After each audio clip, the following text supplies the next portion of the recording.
spell it for me? Yeah, so my first name is Nassim, Nassim, but everyone calls me Norm, so yeah. And your Surname, Daghel, Can you please spell it? Daghel. Awesome. Yeah, so obviously pretty stressful night, I guess. What was going through your head when you hit the property? Yesterday, so I mean, we thought we were fine, and then it hit about 1:30 and realised the fire was right on us, and dogs in the trailer, and off we went.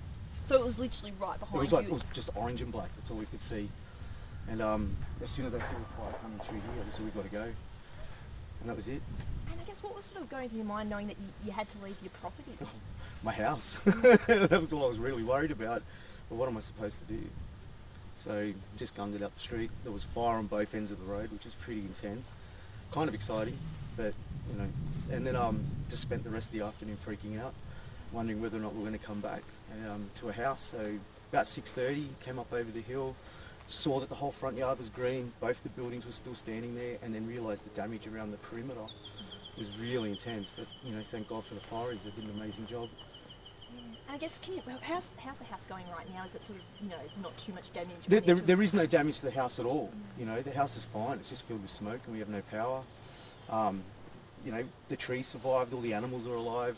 So we're really blessed at this point. Yeah, and moving forward, I know you're probably not really thinking about it, but what's sort of next for you? I guess what's this Well, from here? I'm going to take advantage of everything that's burnt and put up some new fencing, and you know, not have to go through forestry or the EPA to do it, which is fantastic. So you said when you came over that hill you could just see grass. Tell us a little bit about that relief you felt. We took video, so we filmed the whole drive in. Took about 2 minutes 43 seconds, and you just hear me swearing, with happiness, you know. As we came over, we realised it was green. As we pulled in, there was a rural fire service doing a lap inside the front of the property. They just did a welfare check, so I'm glad that they were here. Filled me in on what was happening, and then it was just run around and see what the damage was. And we're lucky. Like, it came within probably about 5 metres of the house, the back of the house. But the whole front's fine, and I'm just grateful. I'm grateful because you can just see it. When I walk you guys around later, you'll notice. And I guess coming on that road, you've seen that there's some properties have just been... Yeah, poor Di, the older lady that lives up the street, I mean, her house just melted, you know. So and when we saw the devastation there, and then all the telegraph poles on fire, and we got told 4 properties. I don't know who the other ones were, but I can only imagine what they're going through. Pretty tough for the bulahdelah community. Yeah, we've been getting smashed this year. First it's floods and now it's fires. So, you know, what else is next? Awesome. Thank you so much for your time. We really appreciate it. You're welcome. Carry on. Alright. Can we get your first and last name and your position title, please? Daniel Freeman, Operational Officer. Is that all good? Yep. Yes, so can you give us an update about the fires going in the bulahdelah area? Yes, the fire's burnt over 2,500 hectares now, so it's a very large fire. It's at advice at the moment, but people should stay up to date because obviously that might change throughout the course of the day. So those people living in Gavan, Narong, the Branch and Crawford River should really keep up to date with what's going on. Yeah, and how many properties have we lost in this fire? We can't really confirm yet. We haven't been into all the areas to have a look. Building impact assessment teams will have to have a look at those, but we do have reports of losses at this point. Yeah, and how are firefighters going to continue attacking this fire? What's sort of the management moving forward? Yeah, so we had operations overnight, obviously, with the Chinook doing some night bombing, which is a very new thing for us. And then we've got crews that today it'll just be all about safety. As the weather gets worse throughout the afternoon, undertaking defensive measures, property protection, things like that. And then hopefully with some better weather in the coming days, we can look at some better containment options for the fire. What's made this fire hard to contain? Just the terrain. Bad weather. It's been a really long dry spell, so we've had continuous, poor weather on the fire ground, and it's really hard, as you can see, driving around here to get access to a lot of these areas to contain such a large fire. And what are the winds doing at the moment? I know that's quite a concern. Yeah, so it's pushing, pushing it in this sort of southwesterly direction at the moment, but that might change throughout the course of the day. We do have a southerly change coming later in the day, which will obviously push, potentially push the fire to the north. But the M1 could get impacted later today too. So we need to make sure that if you're going to be travelling on the M1, that you're staying up to date on live traffic, just to make sure, because that might close at short notice. And what challenges do you think the forecast thunderstorms will bring to the fire ground? Yeah, so we're looking, if fire on the fire ground, obviously erratic winds, which can push the fire in all sorts of directions and make it do things that maybe not predicted. So yeah, anytime we have a thunderstorm forecast, we want to make sure that crews on the ground understand that so that they can get safe. Righty. So have you got a message for residents who might be in an area that we're not sure what to do? Yeah, just keeping up to date. Download Hazards Near Me if they don't already. Keep up to date on our website rfs.nsw.gov.au and make sure that they're monitoring conditions and keeping up to date with all the messaging that's out there. Thanks. Awesome. Thank you very much, mate. Farms, Yeah. animals, that's just home and content. Yeah. 38 at our place is like it's just, you can't afford that. No, never. Like we took it probably like... If I had insurance on the house, I would have lived.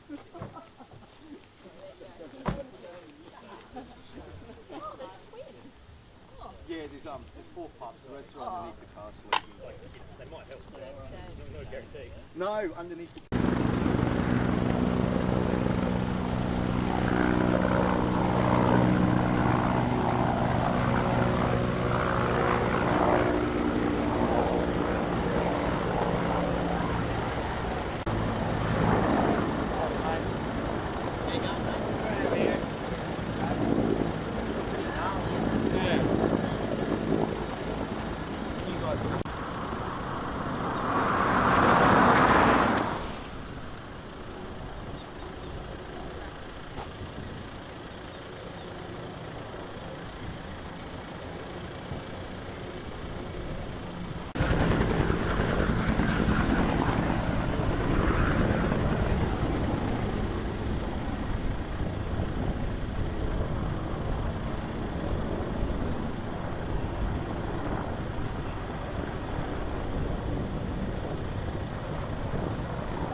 All night long, the lights going up and down.